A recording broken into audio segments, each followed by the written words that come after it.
त्या बिचारानं सोडली दारू. काय फिराम पिवावं काय दारू? असं फिसणार आहे काय कुणाला तो टेन्शन ना की बाबा आपल्या बायकोला अशी कमेंट करते ती, आपल्या बायकोला अशी बोलते ती. आ प्युअर आहे बापाचं, प्युअर बियाणं आहे म्हणून इथं टिकलंय. आणि संकटातनं किती आलोय हे आम्हाला दोघाला माहित आहे. आम्ही कसं कसं करून इथपर्यंत आलोय, संघर्ष किती केलाय. बराच तुमच्यासारख्या लोकांनी पण आम्हाला लय तग फटकं दिल्यात, लय आमचा भोळ्यापणाचा लय फायदा घेतला.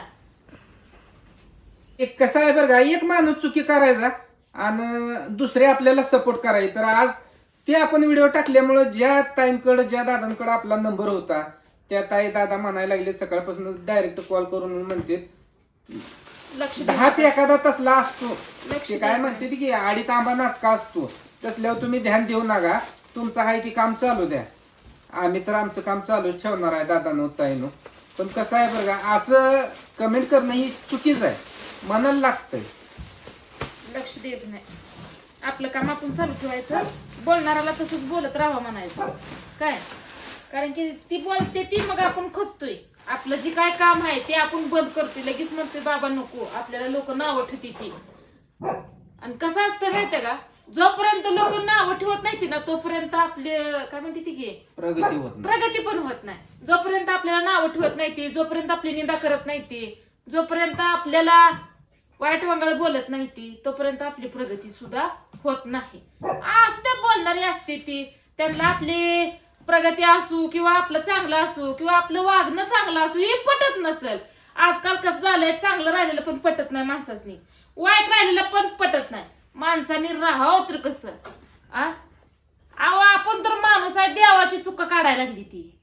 मग आपण तर कुठल्या झाडाचा पाला वारा आलं की फार दिसून जायचा ओढून शेण, असं काम झालंय. पहिल्यासारखी माणसं हायती का नाही ती शंका येते एक एक दिवशी. तर पण असं वागते ती, असं बोलते ती, कशा पाय विचार करावा जरा माणसानं. आमचे बाबा आमच्याकडून काय चुकी झाली.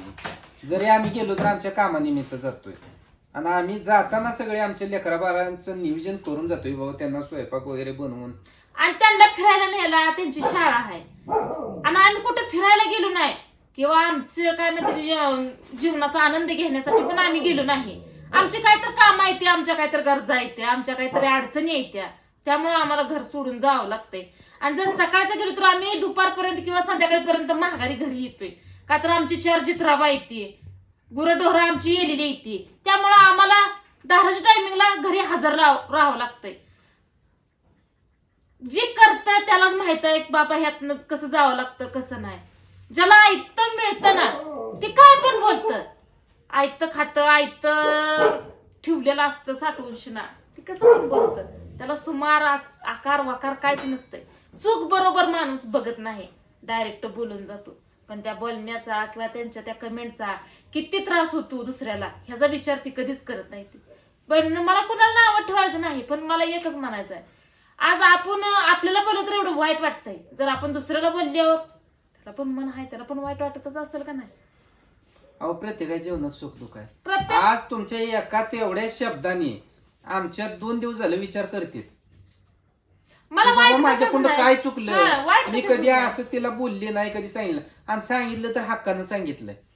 भलेही घर आमची वेगळी असू द्या, पण आम्ही दोघं भाऊ एकत्र आहे. आणि पहिल्यापासून तुम्हाला सांगतोय आम्ही दोघं एकत्र आहे, ह्या दोघी एकत्र. त्यांना काटा घुसला ना तर रक्त आमचं येतंय आणि आम्हाला काटा घुसला तर रक्त त्यांचं येतंय. वाईट ह्याच गोष्टीचं वाटलं की बोंबल हा शब्द चांगला नाही. कुणीच कुणाला असं वाईट बोलू नये, वैरी असावा पण सुखी असावा. आता नवरा बायकोत भांडणं प्रत्येकाच्या होते, ती भांड्याला भांड ही प्रत्येकाच्या घरात लागतं. म्हणजे ती मातीच्या चुली आहेत त्या, कधी ना कधी वेगळ्या होणारच आहेत. पण जरी त्या वेगळ्या झाल्या, जरी वेगळं झालो राहिलो तर ज्यावेळेस आई वडील होते त्यावेळेस झाले. भावानं कुठं आम्हाला घरातनं बाहेर काढले आणि त्याचा इथं विषय बी येत नाही, त्या भावाचा विषय बी येत नाही. त्यांना आता जर आम्ही सांगून गेलो आम्ही चाललोय 4 दिवस घरला येत नाही, तुम्ही सगळं बघा, लेकरांना सांभाळ, कोणी लोक सांभाळते का? पुतणी तो चुलताय तरी ती त्यांचं चालूच काम सोडणार, पण सगळं लक्ष ह्यांच्याकडे देणार. चुलताय पुतणी आहे चुलती आहे. फक्त असं मन खचल असं तुम्ही कमेंट करू नका. सकाळी पण हेच सांगितलंय, आता डबल हेच सांगतो. कारण आज कसं झालंय, दिवसभर भरपूर डोक्याला ताण आलाय. ताण कशामुळे आलाय की जे ताई दादांनी त्यांनी काय वाईट बोलले नाहीत, पण ते काय म्हणते, तुम्ही तसल्या माणसांकडे ध्यान देऊ नका, आम्हाला त्या व्यक्तीला नाव पण ठेवायची. आता कशी तर आमच्या बिचारानं सोडली दारू, काय फिराम पिवावं काय दारू, असं फिसरणार आहे काय कुणाला तो टेन्शन ना, की बाबा आपल्या बायकोला अशी कमेंट करते ती, आपल्या बायकोला अशी बोलते ती. आ प्युअर आहे बापाचं, प्युअर बियाणं आहे म्हणून इथं टिकलंय. आणि संकटातनं किती आलोय हे आम्हा दोघांना माहित आहे. आम्ही कसं कसं करून इथपर्यंत आलोय, संघर्ष किती केलाय. बराच तुमच्यासारख्या लोकांनी पण आम्हाला लय दगा फटकं दिले, तर लय आमचा भोळ्यापणाचा लय फायदा घेतला. पण असं कोणीच कोणाचा फायदा घेऊन एखाद्याच्या गरीबपणाचा नाही की माणसानं हातातलं नेलं तर नशिबातलं नेत नाही. आज आमच्या हातात जे काय आहे ते तुम्ही सगळं जरी घेतलं, इसकावून घेतलं, गमवलं आमच्याकडं, तर ह्यात आहे ते आम्हाला नक्की मिळते. आजपर्यंत आम्ही कुठल्याही गोष्टीत नवरा बायकोन हार मानली नाही. ज्यावेळेस माणसाचा आम्हाला आधार भेटला नाही, त्यावेळेस एकामेकाला जीव देऊन चिकाटीनं आम्ही काम केलं ना, आमची लेकरं सांभाळली. दिवस राहत नाही, तो दिवस बदलतात. आज माणसाची जुन्या म्हण आहे, आज जर आपण झाड लावलं, त्याला खत पाणी घातलं, उद्या झाड मोठं होते, त्याची सावली इकडली तिकडे होती. इकडे जातो. त्यामुळं आम्ही इतका प्रयत्न दादू. आमच्या लेकरांकरता जेवढं होईल तेवढं आम्ही कष्ट करतोय. इकडे नुसतं ह्याच्यावरच नाही, अजून आम्ही मजुरीनं जातोय कामाला, ए पोरा 4 इकडे. पैसे भेटते, त्याच्यावर आमचं घर चालतंय. आणि काय काय लोक सहज बोलून जाते, बोंबलत बसा. अरे पण काय आम्ही तुमचे काय केरळ नारळ कापलेत, काय आम्हाला झाले काय काय? करायचं माहिती आहे का, तुमच्यासारख्या लोकांकडे लक्ष देत नाही. कारण की ही माझा वाघ आहे ना, ह्या माझ्या वाघासनी मला घडवायचा, त्यामुळे मी लक्ष देत नाही. मला तुम्ही काय म्हणायचं ते म्हणा, कारण की माझा स्वभाव, माझं मन, माझं संस्कार चांगला आहे. जे आई बाप चांगली त्याचं डिकरू चांगलं असतं. काय जी आई चांगली त्याची मुलगी पण चांगली असते. जुनी म्हण आहे आमची आई म्हणते, जे आई चांगली आहे त्याचं डिकरू सुद्धा चांगलं असतं. माझी आई चांगली आहे, माझ्या आईची लेख मी चांगली आहे, आणि माझी ही लेकरं माझ्याच वळणावर जाणार आहे. त्यांना माहित आहे गरिबी म्हणजे काय असते, गरिबीत संघर्ष म्हणजे काय असतो, गरिबीत सुख दुःख काय असतंय, पाऊस वारा ऊन.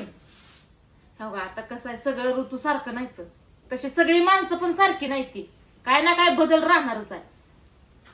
पण तुमच्या असल्या बोलण्यानं अजून एक नवीन ताकद उभा राहतीय, नवीन ऊर्जा येते की बाबा अजून आपण हिमतीनं उभं राहावं आणि ह्यांना काय तर करून दाखवावं असं वाटतं. शेवटच्या श्वासापर्यंत असं काहीतरी वेगळं करणार. काय तुमच्यासारखी मला म्हणते ती ना, बोंबलत बस, अजून कसली भाषा कवे, बोंबलत बस, ह्याच जरा वाईट वाटतंय.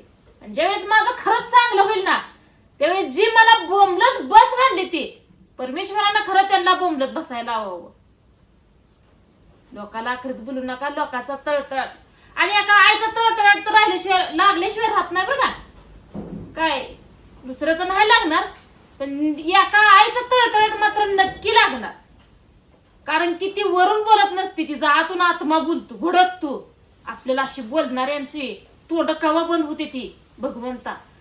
एक ना एक दिवस नक्की येणार, प्रत्येकाचा येतोय. आम्ही कुठल्या पाप्याचा पाय धुतले तर उकंड्याचा पान फेटतो.